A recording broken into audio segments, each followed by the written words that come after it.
श्राद्ध भी कई प्रकार के होते हैं।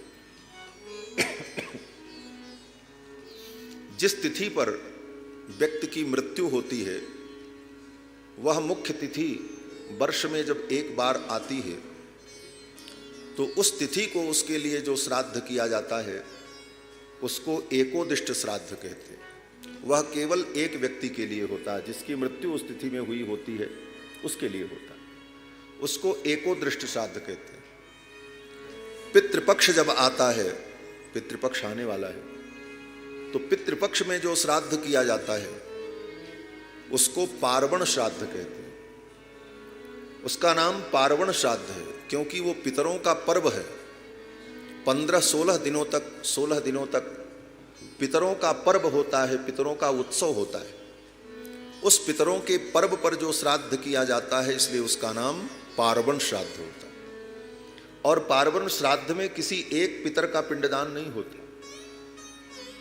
जितने लोग अपने कुल में हैं, जो आपको याद हैं, जिनसे आपका स्नेह है, संबंध है, चाहे वो अपने परिवार के न हो, दूसरे के परिवार के भी हों, लेकिन अगर आप उनके प्रति स्नेह रखते हैं और आप उनको पिंडदान देना चाहते हैं तो उस पार्वण श्राद्ध के अवसर पर उनको भी पिंडदान दिया जाता है। उसमें भी क्रम होता है, पहले पिता को, फिर पितामह को, फिर पितामह के पिता को, फिर माँ को, फिर दादी को, फिर परदादी को, फिर नाना जी को, फिर परनाना जी को, फिर उनके पिताजी को, फिर नानी को, परनानी को, और उनकी जो सासू माँ थी उनको, और इसके बाद फिर अपने चाचा, मामा, मौसी,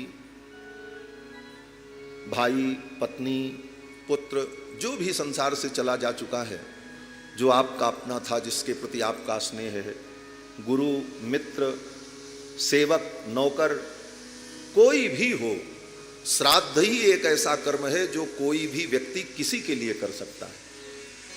केवल अपने पितरों के लिए ही नहीं किया जाता। आपकी अगर श्रद्धा है कि अमुक व्यक्ति के घर में कोई नहीं है, उसका बेटा बेटी नहीं, कौन उसका पिंडदान करेगा, आपकी श्रद्धा है उसके प्रति, तो आप उसको पिंडदान करें, उसको पिंडदान प्राप्त होगा, उसको भी उत्तम गति की प्राप्ति। कोई भी व्यक्ति किसी को भी पिंडदान कर सकता है। और रामायण तो आप सभी लोग पढ़ते हैं। रामायण में क्या लिखा है? भगवान श्री राम जब वन की यात्रा पर गए तो गृद्धराज जटायु मिले, और गृद्धराज जटायु को भगवान ने अपना पिता माना। पिता के समान गृद्धराज जटायु को भगवान ने आदर दिया। और जब सीता जी का हरण हुआ, गृद्धराज जटायु को रावण ने मार दिया। राम जी सीता जी को ढूंढते हुए जा रहे थे तो गृद्धराज जटायु को जब देखा, गृद्धराज जटायु खून से लथपथ थे। भगवान श्री रघुनंदन ने उनको उठाकर अपनी गोद में रखा, अपने जटाओं से गृद्धराज जटायु के शरीर में जो धूल लगी थी उसको झाड़ा, और अपने आंखों के आंसुओं से गृद्धराज जटायु का अभिषेक किया। भगवान की गोद में बैठकर भगवान को देखते देखते, भगवान की वाणी सुनते सुनते, भगवान का स्मरण करते हुए और भगवान की ही सेवा करते हुए गृद्धराज जटायु को मृत्यु की प्राप्ति हो गई। ऐसी मृत्यु दुनिया में किसी की नहीं हुई आज। लोग सोचते हैं मरते समय भगवान का नाम मुख में आ जाए, वो भी नहीं आता। जन्म जन्म मुनि जतन कराही, अंतराम कही आवत नहीं। राम नाम मुख में आ जाए ये भी नहीं हो पाता। किसी प्रकार भगवान का स्मरण हो जाए ये भी नहीं हो पाता। भगवान का दर्शन हो जाए बहुत दूर की बात है, जन्म जन्म की तपस्या होगी तब होगा। और जो सौभाग्य श्री दशरथ जी को नहीं मिला वो सौभाग्य गृद्धराज जटायु को मिला। भगवान श्री राम दशरथ जी के ज्येष्ठ पुत्र हैं, लेकिन दशरथ जी को सौभाग्य नहीं मिला कि अंतिम क्षण में अपने पुत्र को अपनी आंखों से देख लेते। और रघुनंदन को देखते हुए, रघुनंदन का स्मरण करते हुए अपने प्राणों का त्याग करते। एक पिता की यही लालसा होती है कि जब मेरा शरीर छूटे तो मेरा प्रिय पुत्र मेरी आंखों के सामने हो। लेकिन ये सौभाग्य दशरथ जी को नहीं मिला। लेकिन गृद्धराज जटायु का भाग्य देखो, भगवान श्री राम अपनी गोद में लिए हुए अपने आंसुओं से उनका अभिषेक कर रहे हैं। शरीर में जो पंख कट गए थे, उन पंखों के पास जो मिट्टी चिपक गई थी घाव में, शरीर कट जाए और मिट्टी लग जाए तो कितना कष्ट होता है। दोनों पंख कट चुके थे, खून से लथपथ गृद्धराज जटायु के शरीर में मिट्टी लिपटी हुई थी, क्योंकि तड़प रहे थे जमीन पर फड़ फड़ फड़ फड़। भगवान ने अपनी जटाओं से धीरे धीरे उस मिट्टी को हटाया, अपने आंखों के आंसुओं से उनके घाव को धुला और अपनी मधुर वाणी से गृद्धराज जटायु को आश्वस्त किया और भगवान का स्मरण करते हुए, भगवान की गोद में बैठकर भगवान को देखते हुए, भगवान के परम भक्त लक्ष्मण का दर्शन करते हुए, भगवान की ही सेवा में लड़ करके युद्ध करके अपने प्राणों का त्याग कर दिया गृद्धराज जटायु ने। इसीलिए गोस्वामी तुलसीदास जी ने कहा, मरे मरहि मरिहं सकल घड़ी पलक के बीच। इस दुनिया में कितने लोग मर गए, कितने मर रहे हैं और कितने मरेंगे, लेकिन जो मृत्यु गृद्धराज जटायु को प्राप्त हुई वो किसी को प्राप्त नहीं। अब आप विचार करो कि गृद्धराज जटायु को मरने के बाद क्या सोचना है, इससे बड़ी उत्तम गति और क्या होगी। अब उनके मरने के बाद चाहे कोई उनका पिंडदान करे, श्राद्ध करे, न करे, उनको तो परम गति मिल गई। लेकिन इसके बाद भी शास्त्र की मर्यादा इतनी गंभीर है कि भगवान श्री राम ने अपने हाथों से गृद्धराज जटायु के लिए पिंडदान किया, श्राद्ध किया। कहां गृद्धराज जटायु पक्षी और कहां भगवान मानव रूप लेकर के लीला कर रहे, कहां मनुष्य और कहां पक्षी। लेकिन एक प्रेम, एक संबंध के कारण, आत्मीयता के कारण भगवान श्री राम ने गृद्धराज जटायु के लिए पिंडदान किया। गोस्वामी तुलसीदास जी महाराज लिखते हैं, तेहिकर क्रिया जथोचित निजकर कीन्ही राम। गृद्धराज जटायु का अंतिम संस्कार, पिंडदान, श्राद्ध, ये सब कुछ भगवान श्री राम ने अपने कर कमल से किया। कहने का भाव कि जब भगवान श्री राम गृद्धराज जटायु के लिए पिंडदान कर सकते हैं, उनका अंतिम संस्कार कर सकते हैं, इसका मतलब है कि कोई भी प्राणी, किसी भी प्राणी के लिए, उसके कल्याण के लिए श्राद्ध और पिंडदान करे तो ये उत्तम बात है। तो पितृपक्ष में जो पिंडदान आदि कर्म होता है उसमें सभी लोगों को पिंड दिया जाता है, वो पार्वण श्राद्ध कहलाता है। इसके बाद तीर्थ में आप जाते हैं तो कहीं भी किसी तीर्थ में आप जाएं और आपको समय है, अनुकूल वातावरण है, आपके पास संसाधन है, तो अपने पितरों के निमित्त पिंडदान जरूर करें। और तीर्थ में जो श्राद्ध होता है, तीर्थ के श्राद्ध में भी अपने समस्त प्रियजनों को पिंडदान किया जाता है, उनकी पूजा की जाती है। और घर में जब विवाह हो, उत्सव हो, यज्ञोपवीत हो, गृह प्रवेश हो, कोई भी अनुष्ठान हो, तो उस अवसर पर पितरों के लिए जो पिंडदान किया जाता है, श्राद्ध किया जाता है, उसको नांदी मुख श्राद्ध कहते हैं। उसका नाम नांदी मुख श्राद्ध। नांदी का मतलब आनंद। आनंद की बेला में, प्रसन्नता के बेला में, मंगल अवसर पर हम अपने पितरों का जो पूजन करते हैं, उनको पिंडदान करते हैं, उसका नाम नांदी मुख श्राद्ध है। श्री नंद बाबा गोप हैं, गांव में रहते हैं, गाय चराते हैं, पशुओं का पालन करना और पशु के दूध दही को बेचना, यही इनका व्यवसाय है। गोप होते हुए, गांव में रहते हुए कितने संस्कार संपन्न हैं नंद जी, और बड़े सावधान हैं। अपने पुत्र का जात कर्म संस्कार किया और जात कर्म संस्कार के अवसर पर सारे विधि विधान को पूर्ण किया, पितरों का पूजन किया, नांदी मुख श्राद्ध किया। जात कर्मात्मजस्य वै कारयामास विधिवत पितृदेवार्चनम तथा। पितरों का अर्चन किया, नांदी मुख श्राद्ध किया और बालक का जात कर्म संस्कार किया। कल प्रश्न सत्र में किसी ने यह भी पूछा था संस्कार के विषय में। बालक के जन्म लेते ही, संतान के पैदा होते ही पहला संस्कार जो होता है, उस संस्कार का नाम जात कर्म संस्कार है। आज ये स्थिति है, हम कहने को अपने को हिंदू कहते हैं, सनातनी कहते हैं, वैदिक मार्गानुयायी कहते हैं, लेकिन अगर पूछा जाए, यहाँ इतने लोग बैठे हैं, किसी से पूछा जाए कि हमारे सनातन धर्म में 16 संस्कार कौन कौन से होते हैं, तो उनका नाम भी लोगों को नहीं मालूम होगा। संस्कार तो बहुत दूर की बात। आज हमारे जीवन से संस्कारों का लोप हो गया, इसी कारण से हम संस्कारहीन हो गए, हमारे संस्कार नष्ट हो गए। जन्म लेते ही बालक का जो संस्कार होता है उसका नाम जात कर्म संस्कार है। नंद बाबा अपने बालक का जात कर्म संस्कार करते। रामायण में भी वर्णन है कि जब राम जी प्रकट हुए तो श्री दशरथ जी महाराज ने अपने चारों कुमारों का जात कर्म संस्कार किया। नांदी मुख सराध करी जात कर्म सब कीन। नांदी मुख श्राद्ध किया और सभी बच्चों का जात कर्म संस्कार किया। आज हमारे आपके घर में किसी बच्चे का जात कर्म संस्कार नहीं होता, जानते ही नहीं जात कर्म क्या है। जात कर्म संस्कार में ब्राह्मण को बुलाकर देवताओं का पूजन किया जाता है और पूजन करने के बाद बच्चे के मुख में मधु और घृत चटाया जाता है और कुछ मंत्रों का उच्चारण करके उसके कान में कुछ शब्द कहे जाते हैं।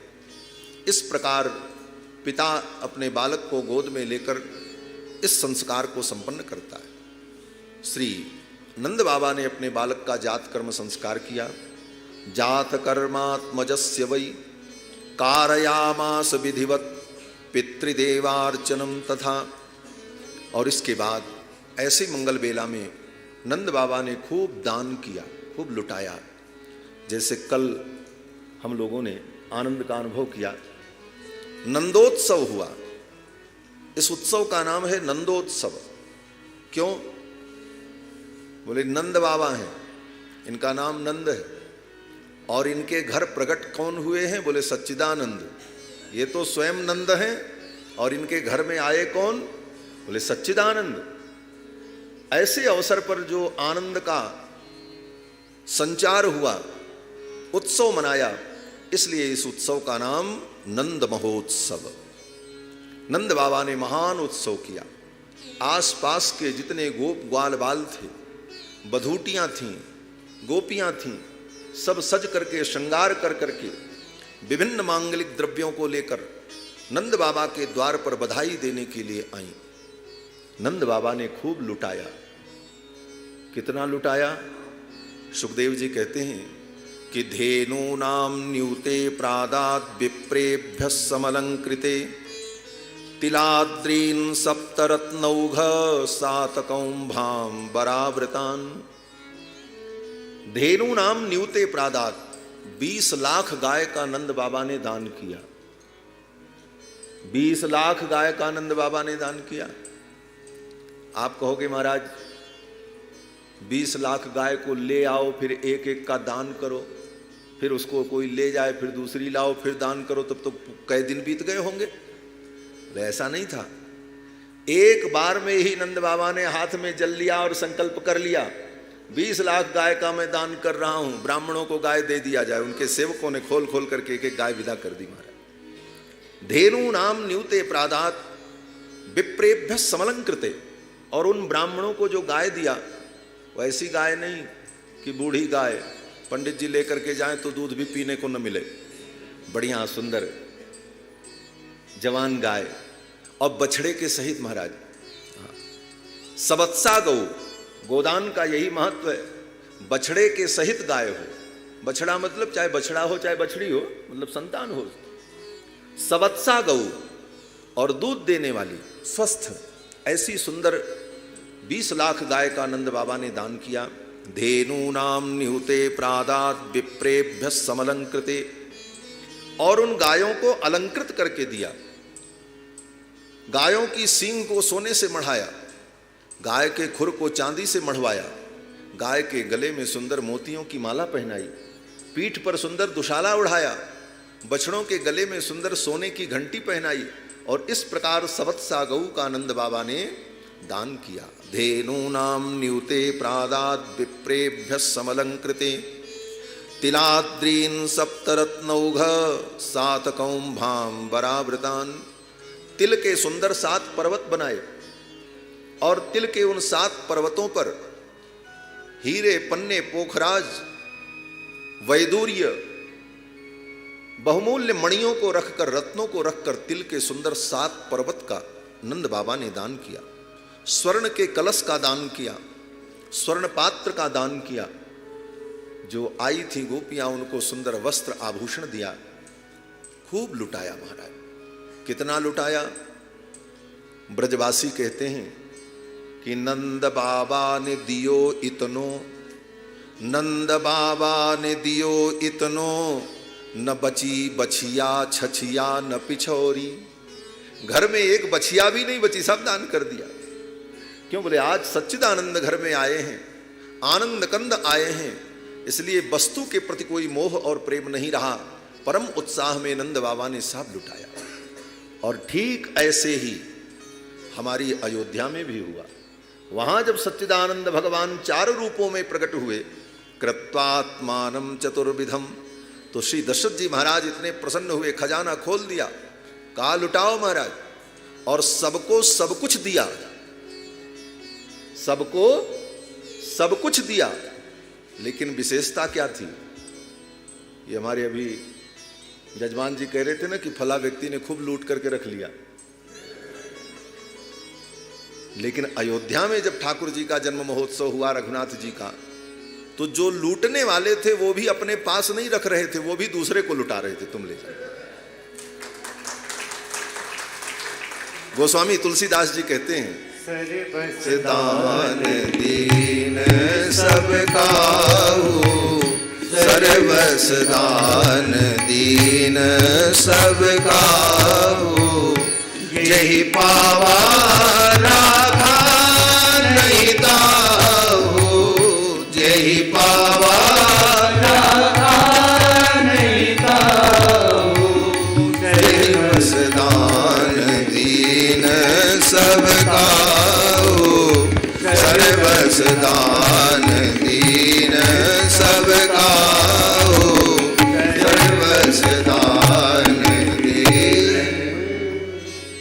गोस्वामी तुलसीदास जी महाराज कहते हैं, सर्वस दान दीन सब काहू, सबको सब कुछ दिया। लेकिन विशेषता क्या थी? बोले जय पावा राखा नहीं ताहू, जो पाया वो भी अपने पास नहीं रखा। दे दे करके लोगों ने अपने घर को खाली कर दिया। महाराज देत सबन मंदिर रितये, देत सबन मंदिर रितये, तुलसीदास पुनि भरे देखियत राम कृपा चितवनि चितये।